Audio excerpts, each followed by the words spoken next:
কোটা আন্দোলনকারীদের complete shutdown, আর তার ফলাফল আজকে এই অবস্থা। সমস্ত দাবি মেনে নেওয়ার পরেও তাদের আর সে শাটডাউন শেষ হয় না। কী কারণে আমি বুঝি না।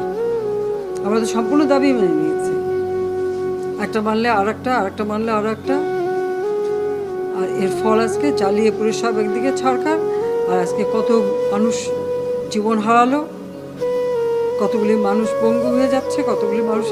এবং ঠিক এই 2001 সালে এরকম তাণ্ডব বিএনপি জামাত জোট চালিয়েছিল।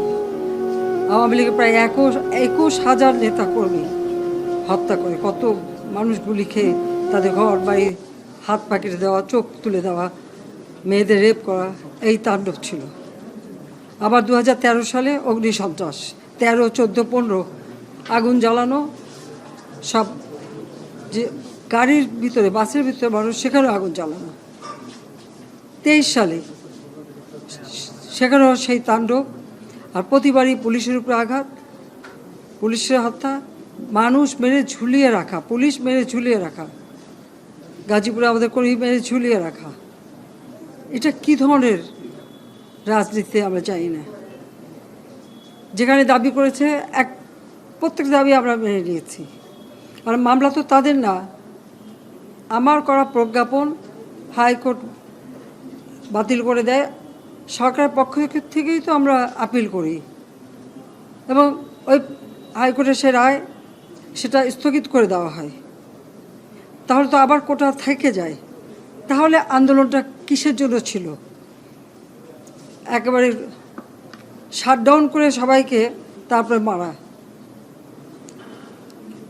যে সমস্ত ঘটনা ঘটেছে আর যেভাবে মানুষগুলি ক্ষতিগ্রস্ত হয়েছে, আর যারা মারা গেছে আমি তাদের আত্মার মাগফিরাত কামনা করি। আর যারা এখন আহত তাদের সকলের চিকিৎসা সুষ্ঠুভাবে হচ্ছে। আমি আমাদের ডাক্তার, নার্স বা কর্মচারী সকলকে আমি আন্তরিক ধন্যবাদ জানাচ্ছি যে তারা দিন রাত অক্লান্ত পরিশ্রম করেছেন, এবং আমাদের স্বাস্থ্য মন্ত্রণালয় থেকে মন্ত্রী, প্রতিমন্ত্রী সহ আমাদের সকলে বারবার এদের দেখে গেছে এবং যা যা লাগে করে দিচ্ছে। আজকে চিকিৎসার জন্য যা যা লাগবে আমরা করে দিচ্ছি। আর যারা পা হারিয়েছে বা হাত হারিয়েছে, আমরা কৃত্রিম পায়ের ব্যবস্থা করে দেব, যাতে তারা আবার সুস্থ মানুষের মতো চলতে পারে, নিজের কাজ করতে পারে। এবং এর মধ্যে একজন আবার প্রতিবন্ধীও, কাজে তার মা যাতে ভালোভাবে চলতে পারে। প্রতিবন্ধী অবশ্য আমরা ভাতাও দিচ্ছি, কিন্তু তাকে আরও ব্যবস্থা করে দেব, আমাদের যতটুকু সাধ্য করে দেব। কিন্তু আমার দেশবাসীর কাছে আমি বিচার চাই, কি অপরাধটা কি করেছি যে এইভাবে, যেখানে আমি মানুষের ভাগ্য পরিবর্তনের কাজ করে যাচ্ছি, মানুষের জীবন মান উন্নয়ন করেছি। আজকে বাংলাদেশ সেই 2008-এর বাংলাদেশ আর 2024-এর বাংলাদেশ তো এক না। বাংলাদেশের মানুষের জীবন মান তো উন্নত হয়েছে।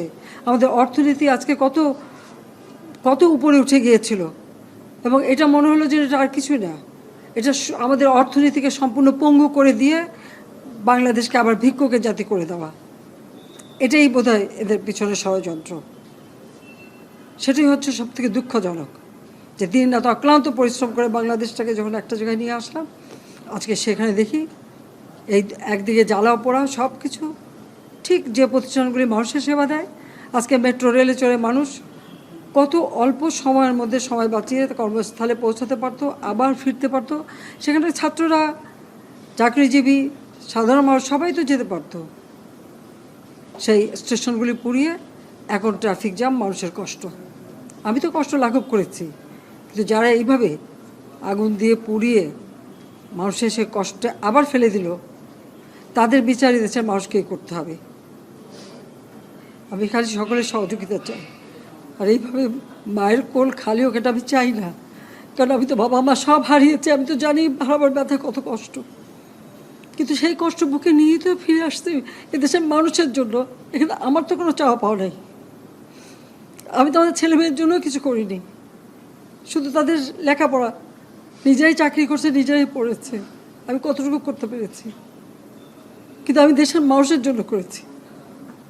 আজকে অন্তত মানুষের ভাত কাপড়ের ব্যবস্থা, চিকিৎসার ব্যবস্থা, তাদের কাজের সংস্থা সবই তো করে দিচ্ছিলাম। যখন আমরা এক উন্নয়নশীল দেশের মর্যাদা পেলাম, তখনই এই তাণ্ডব করে ঠিক যে জায়গাগুলি মানুষের সেবা করবে সেই জায়গাগুলিতেই আঘাত, শিক্ষা প্রতিষ্ঠানে হল ভেঙে দেওয়া। সবচেয়ে দুর্ভাগ্য যে ভিসির বাড়িতে আগুন দেওয়া। এর আগেও একবার ঢাকা ইউনিভার্সিটিতে ভিসির বাড়িতে আগুন দিয়েছিল, আপনাদের মনে আছে। রংপুরে সেখানে আগুন দিয়েছে, ময়মনসিংহ কৃষি বিশ্ববিদ্যালয় থেকে শুরু করে বিভিন্ন জায়গায় এই তাণ্ডব চালিয়েছে। রাজশাহীতে এই তাণ্ডব চালিয়েছে। বিশ্ববিদ্যালয়গুলিতে সেশন জট ছিল, আমি সরকার আসার পর থেকে কোনো সেশন জট নাই। লেখাপড়ার মান উন্নত করা, যাতে এখান থেকে পড়ে আবার বিদেশেও পড়তে হবে, সেই ব্যবস্থাও করে দিয়েছি। কিন্তু তারপরেও কোটা সংস্কার আন্দোলন, কোটা তো আমি বাতিলই করে দিয়েছি। আমি আহ্বান করেছিলাম যে একটু ধৈর্য ধরো, হাইকোর্টে শুনানি হবে, হাইকোর্ট যে রায় দেয়। না, তারপরেও এই আন্দোলন হবে। আজকে এই যে এতগুলি মানুষের জীবনের ক্ষতি হলো, এতগুলি পরিবার ক্ষতি হলো,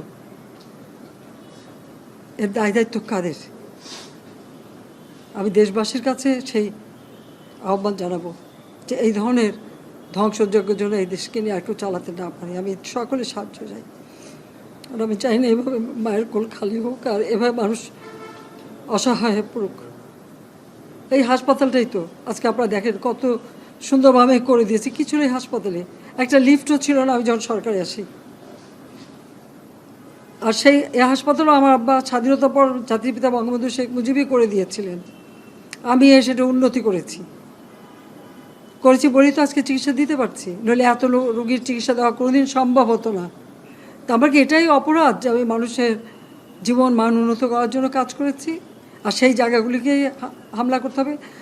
কোভিড-19-এর সময় যেখানে আমরা সব থেকে ভালোভাবে মানুষের চিকিৎসা দিতে পেরেছি, সেই কোভিড হাসপাতাল সেখানেও আগুন দিয়েছে। এটা কী ধরনের খেলা? যাক, আমি আর কিছু বলতে পারি না। আমি যে এগুলি এক একদিন দেখি আর